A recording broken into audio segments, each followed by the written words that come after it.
Is it still a good time to invest in real estate? I've been getting this question a ton lately, especially with the market being really uncertain lately, not only in real estate, but in stocks and so many other places. Is it still a good time? And now recently we saw Silicon Valley Bank go upside down, so people are questioning, where should I put my money? Well, I have a really good example of why real estate is a great investment still to this day, especially being a parent. So take a few minutes, check this out, and look how much better you can do in real estate than many other investments. So one of the number one things that people say they're going to invest in for their kids is a 529 account. And up on the screen, you'll see exactly that, a 529 college savings calculator. And here you can give a good projection of where that money will be in the amount of time that your kid will go to college. And don't get me wrong, this can be a very great vehicle for investments. There's a lot of tax benefits here where you're going to be able to put a little bit more away than you could in a normal savings account. But my argument is it's still so risk adverse and still so slow that by the time people and parents, I should say, get their kids to college, they do not have enough money to even last through the first year. So if you take this as an example, I'll take my child right now. She's 5 years old. And let's say I have so far saved $10,000, or I have $10,000 I got from a grandparent or a bonus or whatever that I want to put into my child's account. So I'm going to stay current college savings is $10,000. And that's a little bit ahead of what most people probably have. But hopefully a lot of you already have that tucked away, or you can get it relatively quickly in the next couple of years by your time your kid's 5 years old. Monthly contributions. Here, it's an added cost every single month. So once I put in $10,000, I'm also having to invest $250 every single month. I'm going to put a rate of return of 7%. I genuinely think this is pretty optimistic. Some people might think it's a little bit higher or less, but let's put in this is pretty average, and a 7% return is pretty darn good. So I would say for a lot of this type of investing. So I'm going to keep that here. So if I come down and scroll here, this is what I see. I see it's 2023 now. And by the time my child, who is currently 5, is ready to go to college, which will be 2036, excuse me, which I'm sure is right around the corner for many of you that already have college kids. And I'm only going to have just shy of $90,000. Well, it's not bad. And a lot of people are thinking, wow, that's tremendous. And that's more than I expected. But remember, you have a $10,000 investment today and $250 every single month from now until 2036. So it's a reoccurring cost. That's a car payment for many people. That's groceries for many people. So keep that in mind that you have that reoccurring cost as well as the upfront entry fee. So by that time, you have $88,480. And you can look at it a couple different ways. College cost savings, college savings and take action. You could look, this is a pretty interesting site. I've only been here just today, saving for college, but there's some cool tools on here and you can kind of get an idea. I looked on average between private and public schools, you're looking at about $55,000 a year currently. So based off of these inflation numbers that just came in, I could expect that to be much higher in the future, especially by 2036. Either we'll have free college or it'll be really expensive, politically, who knows at this point. But either way, you definitely want to have some savings for that time. So $88,000 is going to get me through about first a year and a half just in talking tuition, assuming that they go to a 4-year school. A better benefit is to go to a community college and go up. But again, up to each parent. So what I want to show you here is a little bit of a different approach. If you were to take this same money, and I'm talking just the initial investment, the $10,000, if you were to take just this $10,000 and put it into a piece of real estate, where would you be and what would that look like? And the biggest difference that I'm going to challenge here is you will no longer have a monthly contribution. You're going to invest that $10,000 and you are never going to invest again. There will be potentially some investments, let's say if some anomalies happen, but at the end of the day, you're talking about taking that $250 and you can now collect that into a different account. You can put it towards other investments. You can save it to your own personal savings, vacations, other things that you can free up that $250. So let's take a look at what this would look like. I will pull this up And I don't want you to get too ahead of yourself, so don't look too far down the road. But I'm going to look at a few different things. Cash flow, appreciation, which would be the home value, and the loan amount.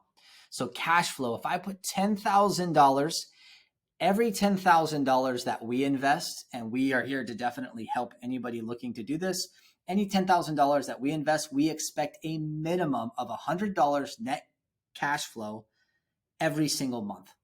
So instead of actually having to pay, you're going to be collecting every single month on that investment of $100 on average a month. So I'm going to take that and I'm going to look over the course of the period that you're saving until 2036. And this cash flow comes from renters. And a lot of people are thinking right now, if you're in California, one, Sam, cash flow doesn't happen in California. And two, you can't buy a property for $10,000 in California. Well, I will argue in both sides. One, you can actually. There's still areas that you can buy for about $10,000 depending on the type of loan as a down payment, or you can buy a fractional piece of real estate through us and have that same return. Two, you could also buy out of state. You can buy turnkey rentals out of state for still around $100,000 to $120,000 and still get in for 10 to 15% down. So we can help you get to this number, but nevertheless, I want to show you what it looks like. So $10,000 as the initial investment, and then you're making $100 a month year over year. And I'm going to make this other assumption. One, you're never going to increase rents. You're a really nice landlord. You never increase rents. I don't recommend that, but let's assume that you do not increase rents to be pessimistic on this projection. So if I extrapolate that out, that means by 2036, I have a total of $25,600 in my account. Again, the difference here is you also are collecting that money. Sure, you could put it into a high yield savings account or something else, and this will actually increase.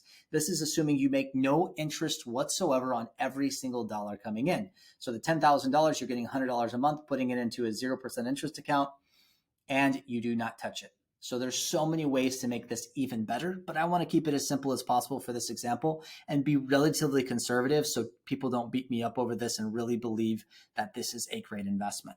So you have $26,000 or $25,600 to be exact on purely cash flow. The next thing we need to look at is home value. And this is really based off of the appreciation year over year. And I wanted to pull this up really quick. I checked this out. I did a decent amount of research to understand what has the appreciation been year over year over the last really 10 years. And as you see, if you look at this graph and kind of quickly grasp how to read it, this is the appreciation year over year since 2013. So for the last 10 years, how much has houses appreciated? And this is per year. So you'll see like right here, you had about 7.5% interest over that past year. We had obviously a really insane year, 2021, 2022 with everything that happened, super low interest rates. So we had just astronomical appreciation. So that's not super normal. But if I look over the last 10 years, we see about 8.8% appreciation year over year, which is really actually pretty exciting. And mind you, this is across the US. So we really look at areas that are super, super high appreciating areas that are growing in the market, whether that's because we're seeing job increases, we're seeing development, lots of different things, and high rental rates. So again, trying to be conservative and take the annual across all the states, 8.8%. And that's exactly how I got here. So if I come back here and I see, okay, every single year I'm growing 8%. From the previous year. Check this out. By 2036, my house that I bought for $100,000 is estimated to be worth $271,962.37. So you see an astronomical growth over that time period. And again, this is with no anomalies. This is what we've seen for 100 years or so plus now. So it is really stabilized, and sure, there could be some anomalies that happen, but if we look over a 10-year period, we usually see normalization within that 10-year block. So this is a pretty strong projection.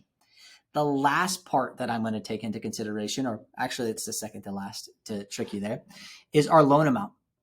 We have tenants in place, right? We took out a loan. We put 10% down on a $100,000 house, which is our $10,000. And the rent is being paid. So we're making a little bit of profit, but the renters are paying the principal and interest, as well as what we call PITI, principal, interest, taxes, and insurance. They're paying everything. So we're making just a little bit above and beyond that to keep into our reserves just in case vacancy and all of that, which goes into this cash flow up here. But at the end of the day, the renters are still paying down this mortgage. So I'm going to show you real quick just to show you I'm not fudging the numbers. Here we go, a mortgage calculator, $100,000 for the home price, 10% down, 30-year amortization, 7.5% interest. I hope and pray that you don't have to keep 7.5% interest for a long period of time, but we just don't know. So I'm assuming you keep 7.5% interest for the next 12, 13 years. That is a huge assumption that should hopefully save you a lot of money because it's a very conservative assumption. But worst case scenario, if you lock in a rate today in these crazy interest rates and you keep it for the next 13 years without refining out into a lower interest rate, this is what we have. So I like to look at the amortization schedule, which really means the extrapolation of all of the payments and the breakdown. I'm going to come down here. If you click on any of these, you can see exactly what it looks like every single month. The renter's paying $66 is going to the principal. Ouch. $562 is going to interest. So a lot of that's going to interest, but at least it's not out of your pocket. It's out of your tenant's pocket, which is hopefully having a really nice place to stay, so they don't mind.